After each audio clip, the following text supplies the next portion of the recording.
నుండి చూస్తున్న ప్రేక్షకులందరికీ నమస్కారం అండి.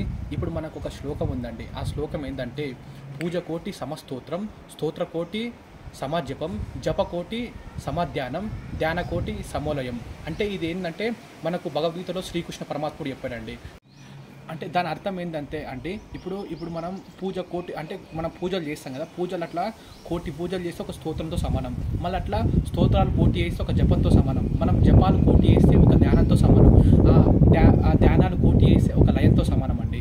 అంటే మనం ఇప్పుడు చేస్తాం కదండి. అంటే ఇప్పుడు ధ్యానమే అసలైన నిజం అండి. ఇప్పుడు మనం పూజలు ఏంటంటే అది ఫస్ట్ పెట్టండి కింద. అంటే ఇప్పుడు మనం ఒక దానైనాక చిన్న చిన్న పైనకి వస్తాం కదా, అట్లా ఇప్పుడు ఏంటంటే ఒక పూజలు ఏంటంటే ఫస్ట్ మెట్టు. అంటే ఇప్పుడు స్కూల్కి వెళ్తామండి, స్కూల్కి వెళ్తుంటే మనం క్లాసులు ఉంటాయి, మనం పైనకి వెళ్తుంటాం. అట్లా నేనేం చెప్తుంటే ఇప్పుడు పూజలు ఎట్లా అంటే ఇప్పుడు ఫస్ట్ క్లాస్లో ఆ నర్సరీలో ఉండే అట్లా పూజలు, అట్లా స్తోత్రం, అట్లా మళ్ళీ జపం, ధ్యానం. అంటే దీనికి అన్నిటికన్నా ముఖ్యమైనది ధ్యానం అండి. ధ్యానం కన్నా ముఖ్యమైనది లయం.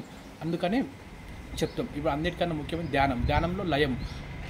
అందుకని పూజలు ఎట్లా అంటే మొదటిగా ఫస్ట్ ఉండేవి అవి తర్వాత మనకు కరెక్ట్ లాస్ట్కి వచ్చేది ఏంటంటే ధ్యానం అసలైన మెయిన్ ముఖ్యం. ధన్యవాదాలు.